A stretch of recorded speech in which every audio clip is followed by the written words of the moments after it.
नमस्कार दोस्तों। आप सभी लोगों को पता लग ही गया होगा कि आज यूपी टीईटी का एग्जाम था। यूपी टीईटी का एग्जाम कैंसिल हो गया है। लगभग 20 लाख लोग 2000 सेंटर्स पे एग्जाम देने पहुंचे हुए थे। मैं कुछ आगे बात करूं उससे पहले आप ये तस्वीर देखिए। जो हमारे मंत्री हैं, जो हमारे प्रदेश के मंत्री हैं, जो ब्यूरोक्रेट्स हैं, जो हमारे ऊपर लेवल पे ऑफिसर्स बैठे हुए हैं, उनमें से किसी को ये सारी दिक्कतों का सामना नहीं करना पड़ता है। मतलब इस सर्दी में लोग प्लेटफॉर्म पे, लोग बस स्टैंड पे, लोग धर्मशालाओं में जहां जहां रुके हुए हैं, कैसे कैसे रुके हुए हैं, किन किन दिक्कतों का सामना कर रहे हैं, ये सारी चीजें इनको समझ नहीं आती हैं। तभी ये लोग जो इनको काम करना चाहिए वो काम अपना सही से नहीं करते। मतलब 20 लाख लोगों की 20 लाख लोग अपनी किस्मत आजमाने के लिए गए हुए थे, और किस्मत आजमाने से पहले ही, मतलब पेपर देने से पहले ही उन्हें पता लगता है कि पेपर रद्द हो गया, पेपर लीक हो गया है। मतलब पेपर लीक तो ऐसे हो गया, मतलब जैसे कि क्रिकेट में जैसे विराट कोहली, रोहित शर्मा लोग चौका छक्का मारते हैं ना, कि हर दूसरी बॉल, हर तीसरी बॉल, ऐसे यहाँ पे हर दूसरा पेपर, हर तीसरा पेपर लीक होता जाता है। किसी को कोई मतलब ही नहीं है। अभी क्योंकि चुनाव है 4 महीने बाद, इसलिए आज इतना प्रॉम्प्ट रिप्लाई आया है यूपी सीएम की तरफ से। यूपी सीएम ने बोला है कि जो पेपर है वो 1 महीने में दोबारा कराया जाएगा, पूरी निष्पक्षता से कराया जाएगा, फलाना फलाना। पूरी आप उनकी बात सुनिए, उन्होंने बोला क्या है। आज सुबह जब मुझे एक समाचार मिला कि बीटीसी टीईटी का टेस्ट था, एक गिरोह कहीं से उसने एक पेपर लीक किया। हमने कहा पूरे पेपर को अभी निरस्त करो, पूरे गिरोह को गिरफ्तार कर लो, उन सभी बच्चों को सकुशल उनके घरों तक पहुंचाओ। 1 महीने के अंदर पारदर्शी तरीके से फिर से परीक्षा आयोजित करो। किसी भी बच्चे से कोई शुल्क अतिरिक्त नहीं लेंगे, उनके आने जाने की फ्री में व्यवस्था देंगे, या उन बच्चों का जो आई कार्ड होगा उत्तर प्रदेश परिवहन निगम की बसेज में फ्री में आने जाने की सुविधा उसके माध्यम से उन बच्चों को प्राप्त होगी। ये सुविधा तो, लेकिन जिन जिन लोगों ने ये शरारत की है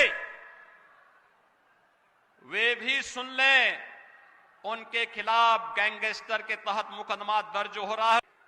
यार ये बोलने से काम चल जाता है क्या? आपको तो पहली बार में पेपर कराना चाहिए था पूरा सही तरीके से। चलिए आप 1 महीने बाद करा रहे हैं, वो पता है क्यों हो रहा है? और ये पेपर 1 महीने बाद, जस्ट बिकॉज चुनाव है, जस्ट बिकॉज यूथ का वोट है। अगर चुनाव नहीं होता ना, तो मेरे से शर्त लगवा लो, मेरे से लिखवा के ले लो कि इस बात पे किसी को कोई फर्क नहीं पड़ता। पिछले 4.5 सालों में जितने पेपर लीक हुए हैं ना यूपी में, उतने कहीं नहीं हुए। आप लिस्ट देखिए। यूपी एसआई पेपर, ठीक है, यूपी पीसीएल का पेपर 2018 की बात कर रहा हूं, यूपी पुलिस का पेपर, नलकूप ऑपरेटर का पेपर, अधीनस्थ सेवा पेपर, कितने सारे पेपर मतलब लीक ऐसे हो रहे हैं कि मतलब जैसे कुछ, मतलब ऐसे मंदिर का घंटा हो गया है। बजाते चलो, लीक हो रहा है, पेपर हो रहा है, किसी को कोई फर्क नहीं पड़ता। ये चुनाव नहीं होता तो लोग सामने तक नहीं आते। और अभी इस पे, इन पे कार्रवाई होगी। जो हमारे यूपी सीएम हैं, जो हमारे UP ADG Prashant Kumar, ADG law हैं, उन्होंने सबने बोला कि हमने इतने लोगों को अरेस्ट कर लिया, हम इतने को पकड़ेंगे। भाई जो ये छोटे लोग हैं ना, जिनके पास आपको फोटो कॉपी मिल गई, जिनके पास आपको पेपर मिल गया, इनको पकड़ने से कुछ नहीं होगा। जो पकड़ने वाले असली लोग हैं ना, वो तो ऊपर बैठे हुए हैं, वो तो ब्यूरोक्रेट्स हैं। वो तो ऊपर बैठे हुए, जो लोग पेपर बना रहे हैं और जो लोग पेपर लीक कर रहे हैं। अगर आपको पकड़ना है तो उनको जाके पकड़िए, इनको पकड़ने से कोई फायदा नहीं होगा। ये तो 2-4 लोग हैं, ये आज दूसरे हैं, कल के दिन दूसरा पेपर होगा तो दूसरे लोग आ जाएंगे। लेकिन जो ऊपर बैठे हुए हैं उनके ऊपर कार्रवाई करिए, लेकिन वो तो करेंगे नहीं, बिकॉज पैसा मिल रहा है। इन लोगों को पैसा मिला होगा, जिन लोगों ने पेपर लीक किया है। ये लोग अब जाएंगे बाहर, मौज करेंगे, पैसा मिल गया, अभी 2-4 दिन में मामला शांत हो जाएगा, अगले महीने पेपर हो जाएगा, मामला शांत। फिर कौन पूछ रहा है? ना अब स्टूडेंट्स कुछ बोलने वाले हैं, ना ही ये जो सीएम है इनका चुनाव हो जाएगा, ना ये कुछ बोलने वाले हैं, ना ही ये जो हमारे ब्यूरोक्रेट जो यूपी एडीजी लॉ हैं, ये जैसे ही चुनाव दोबारा हो जाएगा ये सारी चीजें खत्म हो जाएंगी, ना ये कुछ बोलने वाले हैं। क्यों बोलेंगे? और उनके ऊपर थोड़ी कोई केस लग रहा है, उन्हें थोड़ी दिक्कतों का सामना करना पड़ रहा है। ये जो रात में लोग सर्दियों में लेटे हुए हैं, उनको थोड़ी दिक्कतों का सामना करना पड़ रहा है। मुझे तो यहां तक लग रहा है कि कल के दिन कोई ऐसी खबर ना आ जाए कि यार यूपीटीटी का नाम बदल के पेपर लीक कर दिया गया है, फिर लोग ऐसा बोलेंगे कि पेपर लीक का पेपर लीक हो गया और किसी को समझे में नहीं आएगा कि हुआ क्या है, और चीजें एकदम चलती रहेंगी। मजाक की बात नहीं कर रहा हूँ यार, लेकिन किसी स्टूडेंट का जो जो दुख है ना, वो एक स्टूडेंट समझ सकता है। जिन लोगों ने कभी एग्जाम ही नहीं दिया है, जो लोग कभी लाइन में खड़े ही नहीं हुए हैं, जिन लोगों ने रात में अपने घर से निकल के 200 किलोमीटर 500 किलोमीटर दूर जाके एग्जाम देना है, जिन लोगों ने ये सारी चीजें की नहीं है, वो लोग क्या समझेंगे? उनको क्या पता रहेगा कि जब ऐसी खबर मिलती है तो लोगों की आंखों से आंसू नहीं निकलते हैं, बस अंदर मन ही मन वो रो रहे होते हैं बहुत ज्यादा। बहुत बेकार, मतलब बहुत ही ज्यादा दिक्कत है। और प्लस हमारे मीडिया चैनल्स, इलेक्शन की कोई खबर आ जाए ना, मोदी जी इस जगह जा रहे हैं, बस सारे चैनलों पे वही चलेगा। ये जो इतनी बड़ी 20 लाख लोगों के साथ ये जो हादसा हुआ है, इसके बारे में उनको कोई फर्क नहीं पड़ता। उनको फर्क पड़ता है अपनी टीआरपी से, उनको फर्क पड़ता है अपने न्यूज चैनल से, उनको फर्क पड़ता है अपने एड से, उनके पास पैसा आना चाहिए। सब लोग बिक गए, मुझे ऐसा लगता है। मतलब किसी को कोई फर्क नहीं पड़ रहा, और फर्क जिसे पड़ रहा है उसकी सुनवाई नहीं हो रही है। फर्क पड़ रहा है स्टूडेंट को, फर्क पड़ रहा है स्टूडेंट को कि 2 साल में पेपर होता है एक बार, वो भी लीक हो जाता है। और ये तो छोड़ो ही, मतलब ब्यूरोक्रेट्स इतने ज्यादा क्या बोलूं मैं, मतलब बेवकूफ बोलूं क्या बोलूं। यूपीएसआई और यूपीटीटी दोनों का पेपर आज के दिन है, और दोनों के लोगों के सेंटर दो 500 किलोमीटर की दूरी पर, एक बच्चे ने दोनों फॉर्म भरे हैं और सेंटर 500 किलोमीटर की दूरी पर है। कैसे जाएगा? कई लोगों ने यूपीटीटी को अपनी प्रेफरेंस दी। यूपीटीटी से पता लगता है उनको कि यार ये तो पेपर रद्द हो गया सुबह, अब ना तो वो यूपीएसआई देने करे ना वो यूपीटीटी देने करे।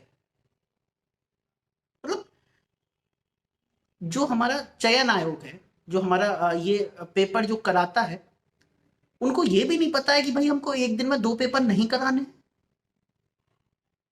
और मोदी जी कहते हैं कि ये नंबर 1 स्टेट है, ये नंबर 1 सीएम है।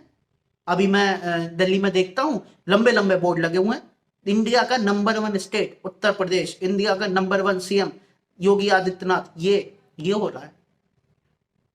मैं ऐसा कुछ कहना नहीं चाहता, but this is fact, this is reality. Who will deny this? लगे हैं ना पोस्टर्स, आप सभी लोगों ने भी देखे ही होंगे ना कि नंबर 1 स्टेट यूपी है। और नंबर 1 स्टेट यूपी में पिछले 4.5 सालों में आधा दर्जन से ज्यादा एग्जाम कैंसिल हो चुके हैं, आधा दर्जन से ज्यादा एग्जाम रद्द हो चुके हैं।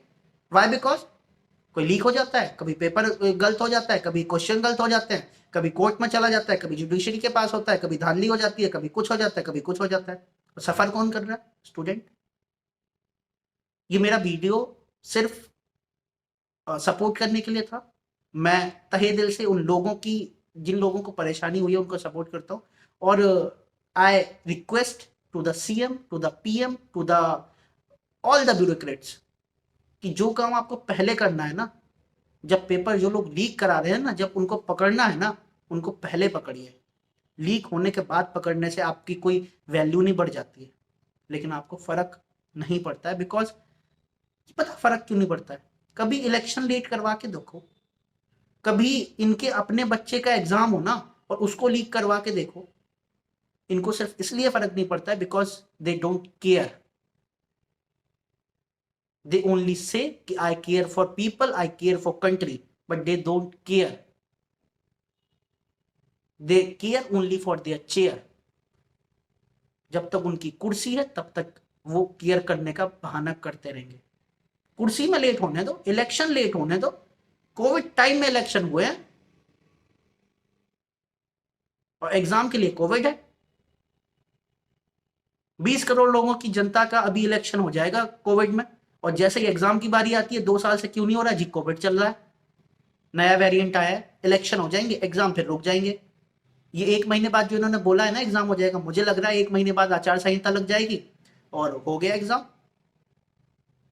फिर कह देंगे आचार संहिता है, 4 महीने बाद होगा, फिर कह देंगे जी हमारी तो सरकार अभी आएगी। अब तो आई है। अब एक बार जब सरकार आती है तो उसके शुरू के 6 महीने में थोड़ी कुछ होता है, उसके शुरू के 6 महीने में तो मौज बनाई जाती है कि हम तो दोबारा सत्ता में आ गए। फिर 2-3 साल बाद उनको याद आएगा कि अरे दोबारा सपोर्ट चाहिए यूथ का, तो पेपर निकाल देते हैं, एग्जाम निकाल देते हैं। फिर वो एग्जाम निकालने के बाद फिर वो चलता रहेगा प्रोसेस, और फिर यही होगा जो होता है। या बहुत I am actually sad. I'm actually sad because of this what is happening in our country. But I only say कि have faith in God. जो लोग ये उल्टे काम कर रहे हैं, सभी लोगों को उनकी सजा मिलेगी। चाहे वो छोटे छोटे वो लोग हों जिन्होंने पेपर लीक कराया है, चाहे वो ब्यूरोक्रेट्स हों जिनके पास ये जिम्मेदारी थी कि पेपर लीक नहीं होना चाहिए, या फिर चाहे वो पेपर बनाने वाले हों जिन्होंने क्वेश्चन बताए हैं, सबको सजा मिलेगी। इतने सारे लोगों की जो बद्दुआ है ना वो खाली नहीं जाएगी। दोस्तों वीडियो में इतना ही, आगे फिर मिलेंगे एक नए वीडियो में एक नई नॉलेज के साथ। तब तक के लिए बी हैप्पी, बी मोटिवेटेड। नमस्ते।